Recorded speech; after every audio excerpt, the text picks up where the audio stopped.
January 11, 1943. North Pacific Ocean, west of Attu Island.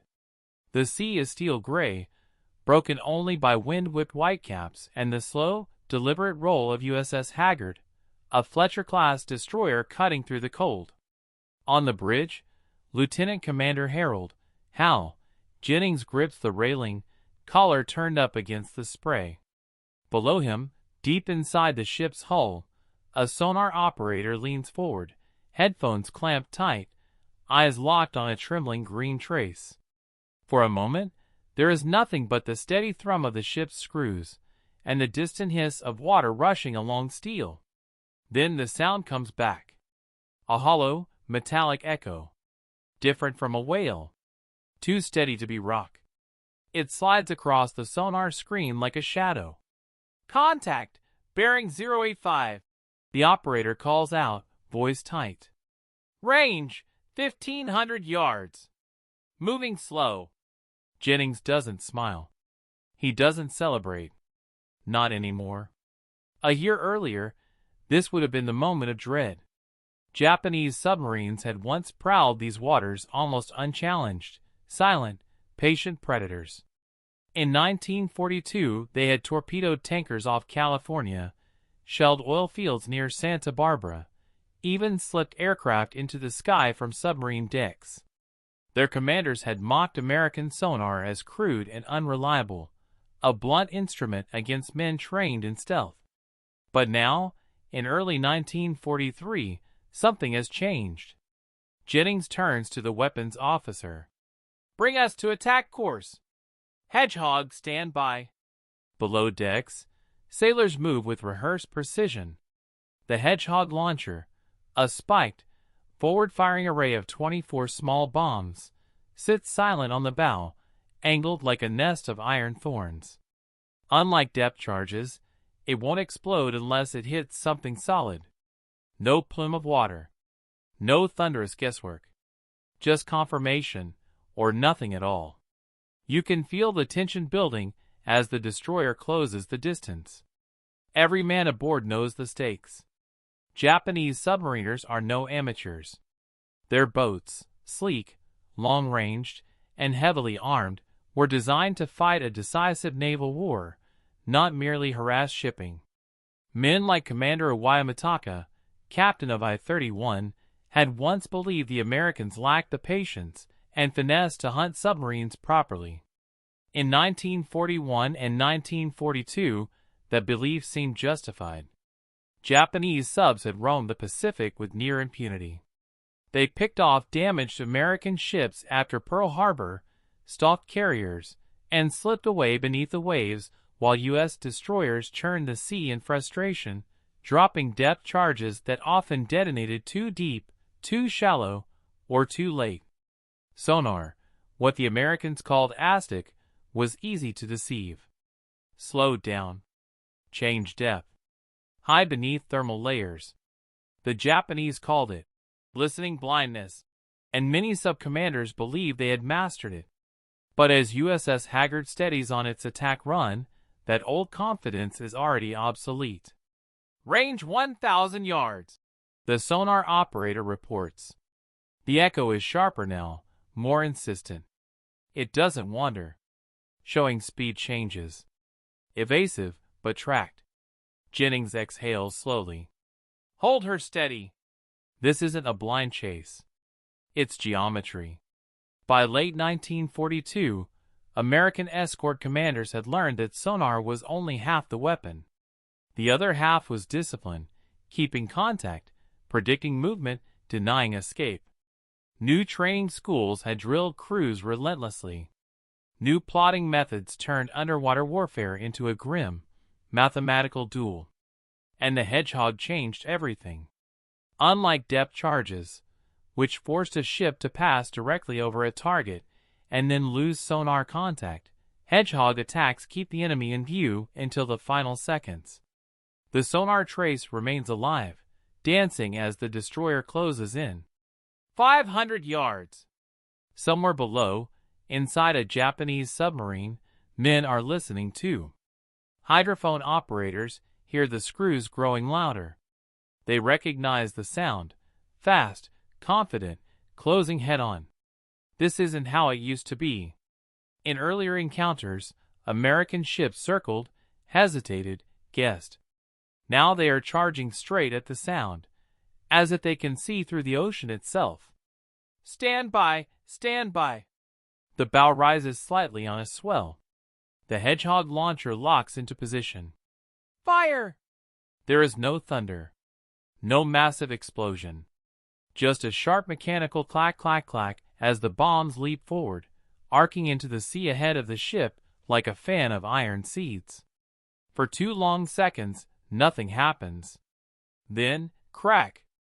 A single, sharp detonation punches through the water, followed by another. And another. Inside USS Haggard, the deck trembles beneath Jennings' boots. The sonar screen goes blank. The contact is gone.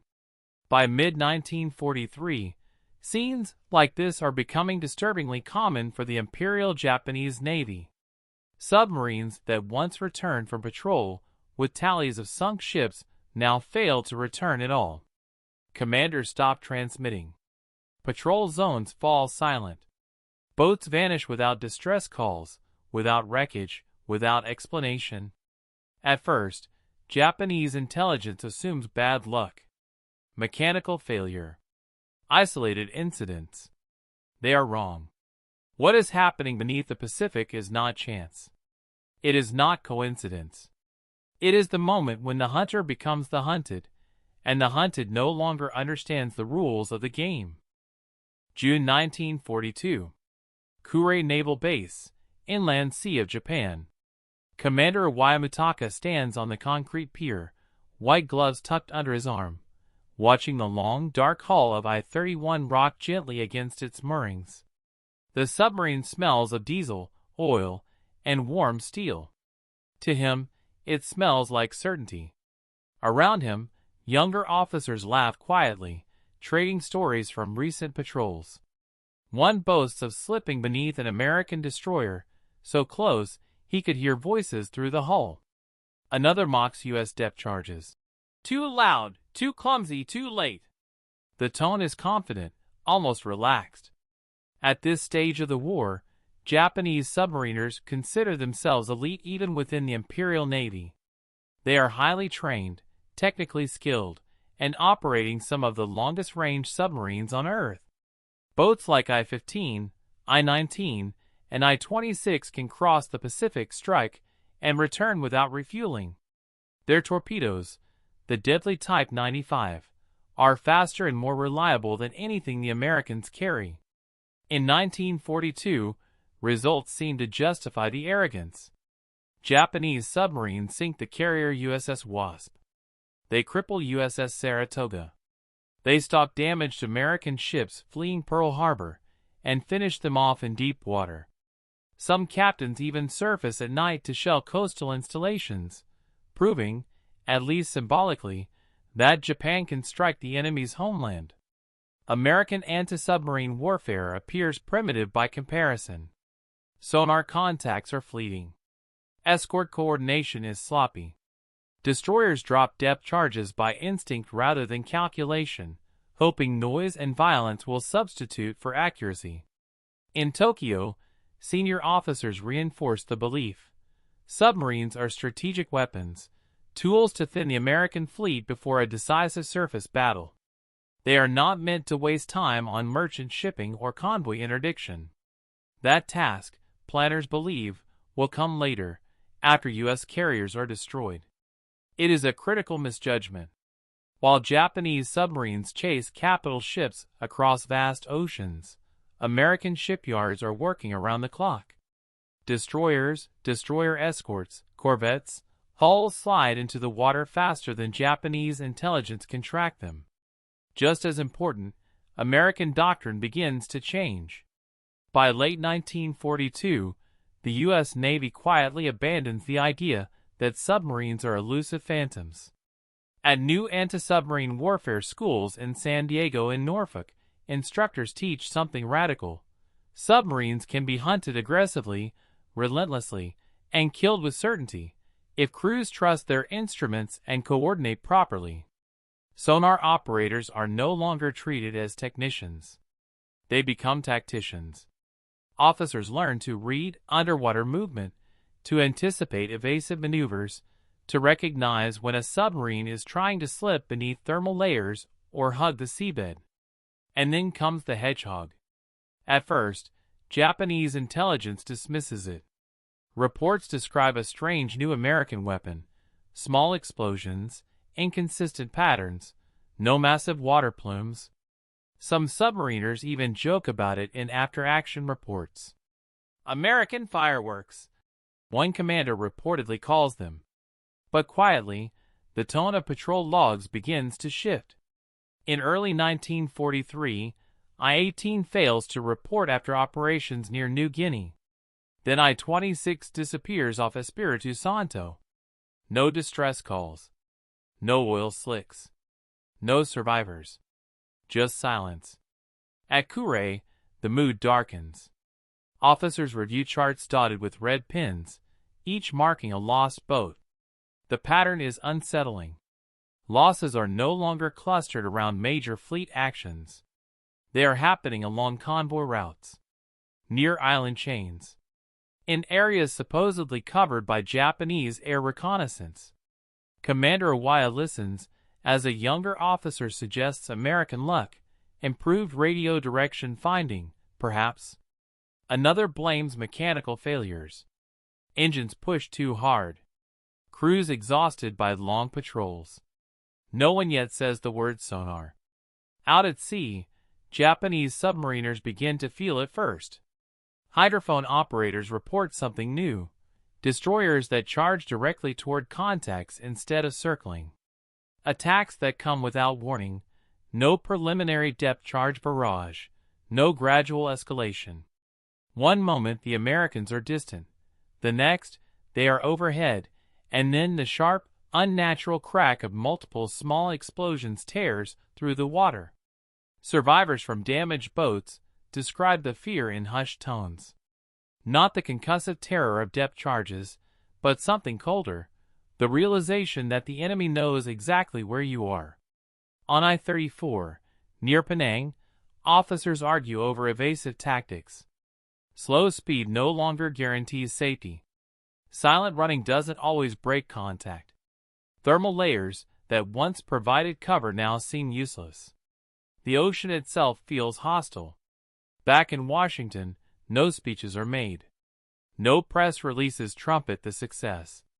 Anti-submarine warfare remains a quiet, grinding campaign, measured not in headlines, but in missing enemy hull numbers. By mid-1943, the Imperial Japanese Navy is facing a truth it had not prepared for. Its submarines are no longer predators operating in open water. They are targets. And the Americans are getting better at killing them with every passing week. March 26, 1943. South Pacific, near the Solomon Islands. Inside the cramped control room of I-31, the air is thick with sweat and diesel fumes. The boat is deep, too deep for comfort, its hull creaking softly as pressure presses in from all sides. Lieutenant Saburo Tanaka, the hydrophone operator, stiffens at his post. "There," he says quietly. "Fast screws. Multiple blades." Commander Iwaya steps closer, gripping the edge of the chart table. "Distance?" Tanaka hesitates. "Closing. Directly toward us." That alone is unsettling. Destroyers are supposed to circle, to probe, to hesitate. These screws do none of that. They are steady, confident. Iwaya orders a course change, then another. The submarine slides silently through the dark, electric motors humming low. For a moment, hope flickers. Perhaps the Americans have lost contact. Then the sound grows louder. On the surface, USS Strong, a Benson-class destroyer, is running at 20 knots. On her bridge, Lieutenant William Reeves watches the plotting board update in real time. Sonar contact has never broken. Not once. "Target's trying to slip under us," The sonar officer reports. Maintaining contact. Reeves nods. He won't. This is what the new doctrine teaches. Pressure without pause. No time for the submarine to think. No space to maneuver. The Hedgehog launcher is already armed. For Japanese submariners, the shift is terrifying. Their training emphasized patience. Wait out the enemy, let them waste depth charges, then escape under cover of silence. But the Hedgehog ignores that rhythm entirely. There is no barrage to endure, no violent storm to survive. There is only precision. Stand by to fire, Reeves orders. Below the waves, Tanaka's face pales. They're right on top of us. The first explosion is sharp, close. The second follows instantly. Then a third. Inside I-31 lights flicker. The hull shudders violently. A control panel sparks. Someone shouts that the forward ballast tank is flooding. Iwaya knows what this means. The Hedgehog has found them. Unlike depth charges, which kill through shock and pressure, Hedgehog bombs punch directly into the hull before detonating. One hit is often enough. Two is fatal. Water pours in through ruptured seams. The bow dips. The submarine begins an irreversible descent. Blow ballast, Iwaya orders, even as he knows it is futile. Compressed air screams into the tanks, but the water keeps coming. The boat angles downward, lights dimming as batteries short out. Men cling to handrails, eyes wide, faces pale in the red emergency glow.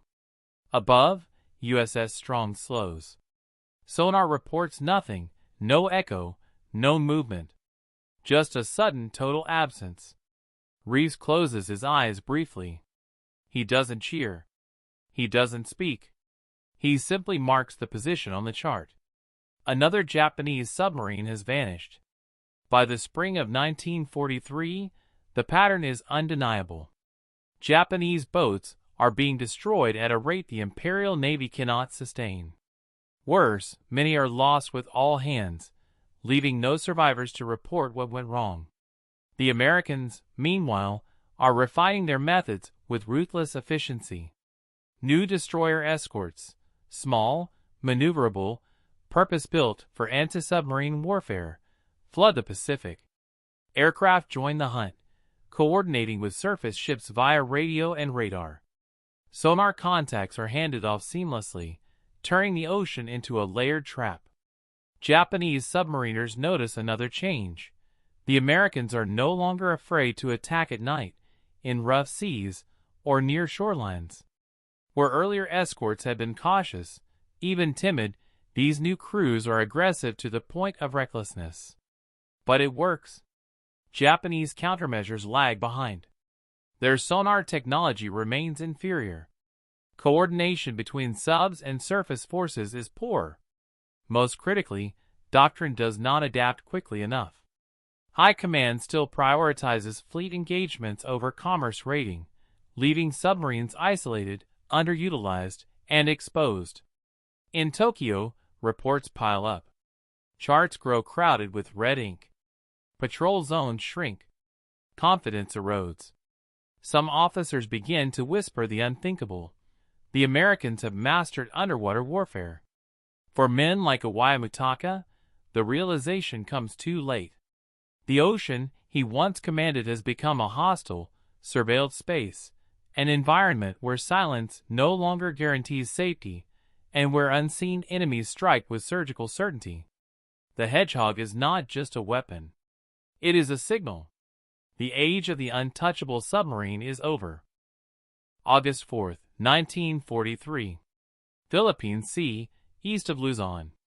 The sun has barely cleared the horizon when Ensign Thomas Keller adjusts his headphones in the sonar shack of USS England, a Buckley-class destroyer escort barely 6 months out of the yard.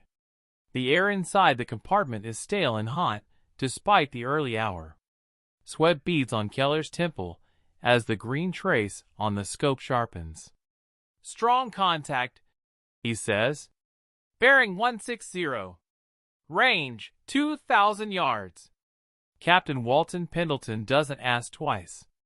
"Bring us in. Hedgehog, prepare." By now, this routine is almost mechanical. In the past 10 days, England has destroyed 4 Japanese submarines along this very stretch of ocean. 4. Each time, the pattern is the same: firm sonar contact, relentless pursuit, a single Hedgehog attack, and then silence. No debris. No survivors. Just a blank screen and another red mark on the chart. For the men aboard England, it feels unreal. Anti-submarine warfare was once a grim waiting game, hours or days of tension punctuated by violent but inconclusive attacks. Now it feels surgical, almost clinical. Below the waves, aboard I-16, the mood is anything but calm. Lieutenant Commander Yokota Susumu stands rigid in the control room, listening to the hydrophone report. The American ship is fast. Too fast. And it isn't circling. "They are coming directly for us," the operator whispers. Yokota orders a hard turn to port, then a descent. The submarine angles down, slipping beneath a thermal layer that once would have blurred sonar returns. For a moment, the echo weakens. Then it returns, stronger than before. The Americans have adjusted. Their sonar is refined enough now to punch through layers that once provided safety. Even when contact flickers, the operators hold it, predicting where the submarine will reappear. On England, Keller tracks the movement effortlessly. "Target's maneuvering, but we've got him." Pendleton nods. "He's not getting away." What Yokota does not know is that the U.S. Navy has quietly solved one of the great problems of anti-submarine warfare: coordination. Sonar, plotting, weapons, and command now function as a single system. No hesitation. No conflicting orders. No wasted motion. "Fire!" 24 Hedgehog bombs arc into the sea. There is no immediate explosion. Then, crack. One hit. A second. Inside I-16, the forward compartment erupts in chaos. Steel buckles. Water roars in. Men are thrown off their feet. Emergency lights snap on, casting the room in a dim red glow. Yokota opens his mouth to issue orders, but the boat is already dying. Moments later, the submarine disappears from sonar. On the surface, USS England circles once, twice. No contact. No oil. No wreckage. Just an empty ocean that gives nothing back. By the end of August 1943, England will sink 6 Japanese submarines in 12 days, a record unmatched in naval history. Each kill is logged with quiet professionalism. There are no celebrations. No radio broadcasts. The silence itself is the proof. Across the Pacific, Japanese commanders are forced to confront reality. Patrol zones once considered dangerous for Americans are now death traps for submarines. Routes that should be invisible are covered by overlapping sonar screens and escort patterns. Submarines sent to resupply isolated garrisons, missions never envisioned in pre-war planning, are intercepted and destroyed. Boats meant to hunt carriers are instead hunted themselves before ever sighting an enemy fleet. The psychological impact is devastating. Japanese submariners begin to distrust the ocean. Every sound is suspect. Every contact could be the last. Confidence drains away, replaced by fatalism. Patrols are completed with fewer transmissions, less initiative, more caution, but caution no longer helps. The Americans are no longer guessing. They are watching. And beneath the waves of the Pacific, an entire arm of the Imperial Japanese Navy is being erased, quietly, efficiently, and almost without witnesses. December 3, 1943. Truk Lagoon, Caroline Islands. Rain falls steadily over the lagoon, drumming against the decks of Japanese tenders and the worn hulls of submarines tied up alongside. Truk, once hailed as the Gibraltar of the Pacific, feels subdued. Crews move quietly. Conversations are short. Eyes linger on the water, as if it might betray them even here. Rear Admiral Tsutomu Sato stands in the operations room, staring at a wall map crowded with erased routes and canceled patrols. Of the submarines assigned to the Central Pacific this year, nearly half are gone. Some vanished in known engagement zones. Others simply stopped transmitting. No wreckage. No survivors. This is not attrition. It is extermination. By late 1943, American anti-submarine warfare has reached a level of maturity that Japanese planners never anticipated. Sonar sets are more sensitive, operators more experienced, escorts more numerous. Hedgehog attacks are now standard practice, refined by months of real combat. Depth charges are still used, but only to finish a crippled boat or force it into a position where the Hedgehog can strike. Even more lethal is the system surrounding the weapon. High-frequency direction finding, HF/DF, UFDUF, to the crews, allows escorts to triangulate submarine radio transmissions within minutes. A brief report to Tokyo can become a death sentence. Japanese subs that once relied on long-range communications now find themselves tracked from the moment they break radio silence. Admiral Sato listens as staff officers present their assessments. Fuel shortages. Mechanical wear. Crews exhausted by extended patrols. All true. But none of it explains the scale of the losses. One junior officer finally says what many are thinking. The Americans know where we are. No one argues. Out at sea, the consequences are immediate and brutal. In the waters around New Guinea, Japanese submarines tasked with supplying starving garrisons are intercepted again and again. These boats are not configured for stealthy combat. Their decks are cluttered with cargo. Their dive times are slow. When American escorts detect them, the outcome is almost foregone. On I-181, a resupply mission turns fatal when sonar contact is gained at dusk. Hedgehog bombs strike amidships. The submarine sinks with all hands, taking desperately needed food and ammunition with it. Each loss compounds the next. Isolated Japanese troops weaken. Bases fall. Airfields go silent. The submarine force, once envisioned as a scalpel to cut the heart from the U.S. Navy, has become a fragile lifeline, and the Americans are severing it systematically. Morale collapses. Veteran submariners rotate home and speak in guarded tones. New crews train on outdated assumptions, then deploy into an ocean that no longer behaves as expected. Training films still emphasize evasion techniques that American sonar has already rendered obsolete. In Washington, none of this is accidental. The U.S. Navy's approach to anti-submarine warfare is relentless and impersonal. Lessons learned in the Atlantic against German U-boats are transferred directly to the Pacific. Tactics evolve monthly, sometimes weekly. Kill reports are analyzed, disseminated, and drilled into crews almost immediately. For Japanese submariners, adaptation is impossible at this pace. By the end of 1943, the numbers tell the story. Japanese submarine losses have more than doubled compared to the previous year. Sinkings inflicted on the enemy have plummeted. The silent service is bleeding out. And the most terrifying part, for those still at sea, is that many never know why. There is no warning. No great battle. No last message. Only a sudden crack beneath the waves, and nothing afterward. May 19, 1944. Western Pacific south of Okinawa. The night sea is calm, almost deceptively peaceful.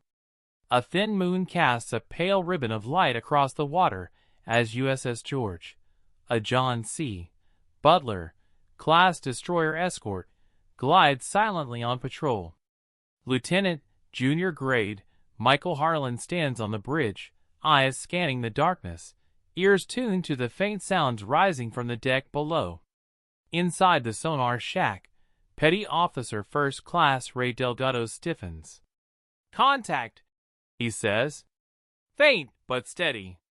Bearing 270. This is no longer unusual. By 1944, American escorts expect to find Japanese submarines wherever supply routes, island chains, or retreat corridors exist. The Pacific is mapped not just by charts, but by probabilities, places where submarines must pass if they want to survive. Harlan nods. Take us in. Below the surface, aboard I-176, Lieutenant Commander Matsuda Koji senses the shift almost instinctively. The hydrophone operator reports fast screws approaching, again from the front, again without hesitation. They know, someone mutters. Matsuda orders silent running and a slow descent. The submarine sinks into deeper water, batteries humming, the crew barely breathing. He remembers his training: wait them out, let them lose contact, then slip away. But the Americans do not lose contact.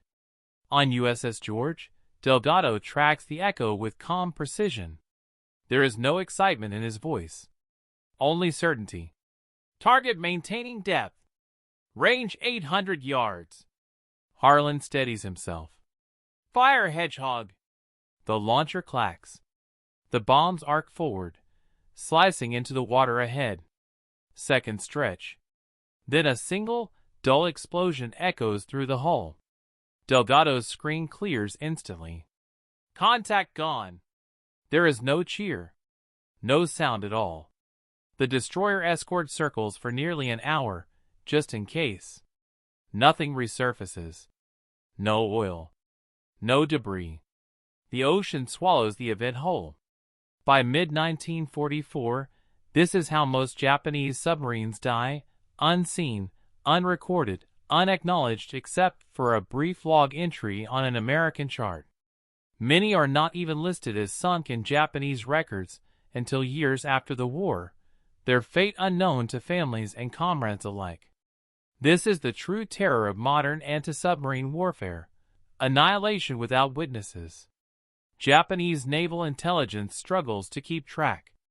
Boats listed as overdue become presumed lost. Dates are guesses. Locations are estimates. The sea provides no closure. For American crews, the psychological burden is different but real. They rarely see the enemy. There are no faces, no surrendering survivors, no visible wrecks. Victory comes as an absence, a blank sonar screen, a missing echo. Some sailors begin to call it ghost killing.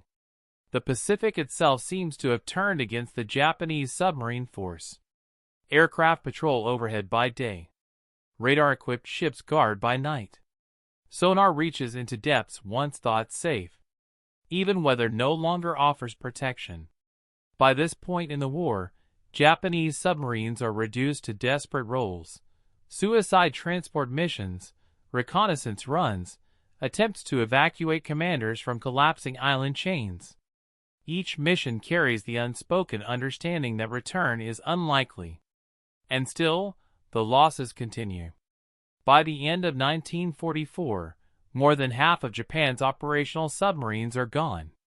Most were sunk not in dramatic fleet engagements, but by small escorts and quiet weapons, hedgehogs fired by crews who never saw their enemy. The silent service, once feared across the Pacific, is now dissolving into the depths, one unmarked position at a time. February 10, 1945. East China Sea, north of Formosa. The sea is rough, the sky low and heavy with winter clouds. USS Barker, a weathered destroyer escort, pitches forward as waves slam against her bow. On the bridge, Lieutenant Commander James O'Neill squints through spray and sleet, trusting instruments more than his eyes. Below, the sonar shack hums with quiet intensity. Got him, the operator says. Clear as day. At this stage of the war, silence, once the submarine's greatest ally, has become its greatest vulnerability. Below the surface, aboard I-370, Lieutenant Commander Yamada Koichi listens as the hydrophone operator reports the same nightmare they've heard for months. Fast screws. Direct approach. No circling. Yamada orders a descent, then another. The submarine sinks deeper than doctrine recommends, pushing its hull toward structural limits. The steel groans faintly, but the echo doesn't fade. American sonar has improved again. By 1945, U.S. escorts are using refined transducers, better signal processing, and, most importantly, crews hardened by years of combat. Operators can distinguish between false echoes and real targets instinctively. A Japanese submarine moving at low speed no longer blends into the background. It stands out. On USS Barker, the plotting board shows the submarine's path like a living thing. O'Neill doesn't rush the attack. There is no need. He's boxed, the sonar officer says calmly.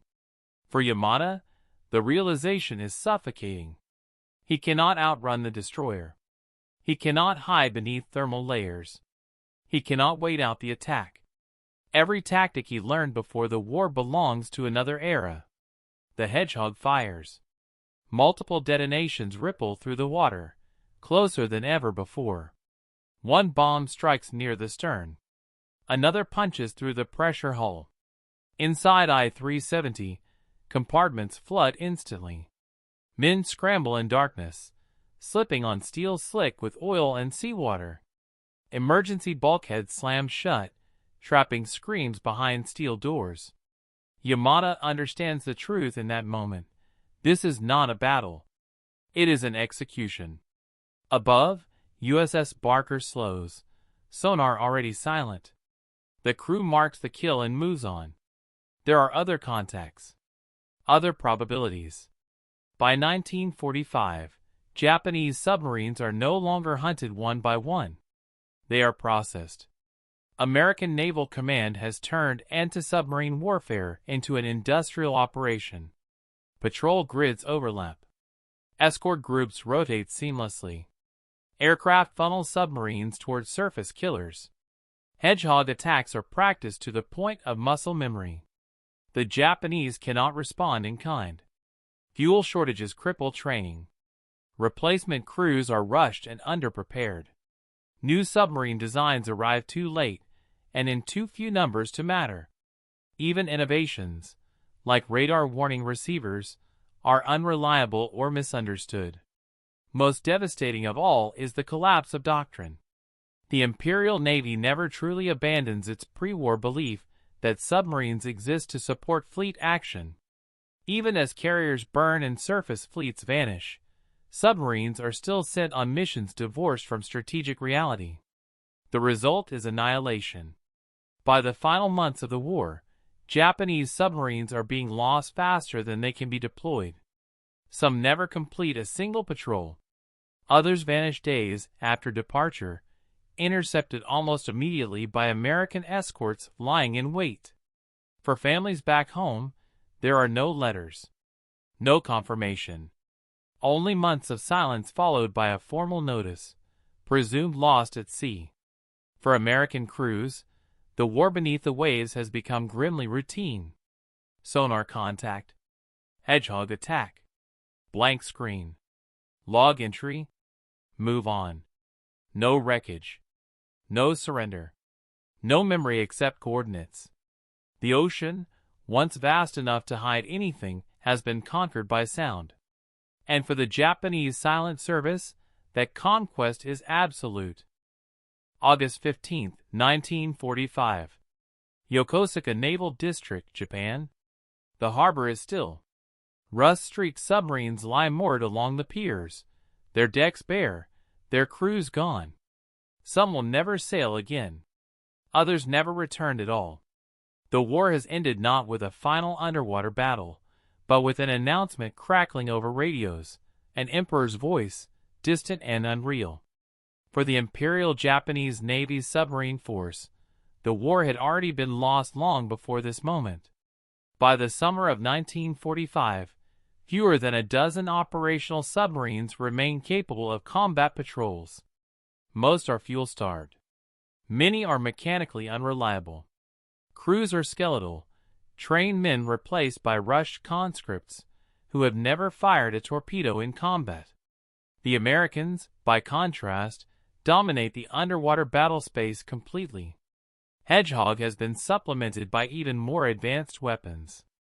Sonar is paired seamlessly with radar, aircraft, and intelligence networks. The Pacific is no longer an ocean, it is a grid.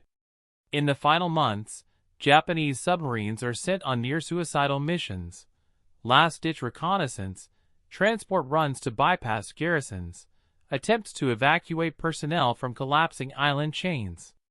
Few succeed. Most never return. The irony is brutal.